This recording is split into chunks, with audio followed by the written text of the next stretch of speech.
ভারী বৃষ্টির সঙ্গে ঝোড়ো বাতাস, কখনো মাঝারি কখনো অতি বর্ষণ। ধেয়ে আসছে শক্তিশালী হারিকেন অ্যারিন, যার প্রভাবে যুক্তরাষ্ট্রের ভার্জিন দ্বীপপুঞ্জের সেন্ট থমাসে এমন বৈরী আবহাওয়া। শক্তি বাড়িয়ে ক্যাটাগরি ৫ মাত্রার ঘূর্ণিঝড়ে রূপ নিয়েছে অ্যারিন। বর্তমানে এর অবস্থান ক্যারিবীয় সাগরে। এই সপ্তাহে লিওয়ার্ড দ্বীপপুঞ্জ, ভার্জিন দ্বীপপুঞ্জ ও পুয়ের্তো রিকোর উত্তর দিকে অতিক্রমের সময় তাণ্ডব চালাবে এটি, যা আকস্মিক বন্যা ও ভূমিধসের প্রাণহানির মতো ঘটনাও ঘটতে পারে। সতর্কতামূলক ব্যবস্থা হিসেবে ২০০ জনেরও বেশি কর্মীকে পুয়ের্তো রিকোয় মোতায়েন করেছে যুক্তরাষ্ট্র। খোলা হয়েছে ৩৫০'র বেশি আশ্রয়কেন্দ্র। এ নিয়ে পর্যবেক্ষণ করছে যুক্তরাষ্ট্রের জাতীয় হ্যারিকেন সেন্টার।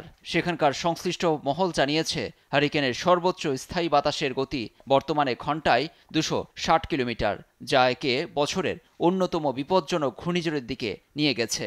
অবশ্য শুক্রবার পর্যন্ত এটি গ্রীষ্মমণ্ডলীয় ঝড় ছিল। রাতারাতি পরিস্থিতি বদলে যাওয়ায় বাড়ছে দুশ্চিন্তা। এই ঘূর্ণিঝড়টি ২০২৫ সালের আটলান্টিক মৌসুমের প্রথম হ্যারিকেন।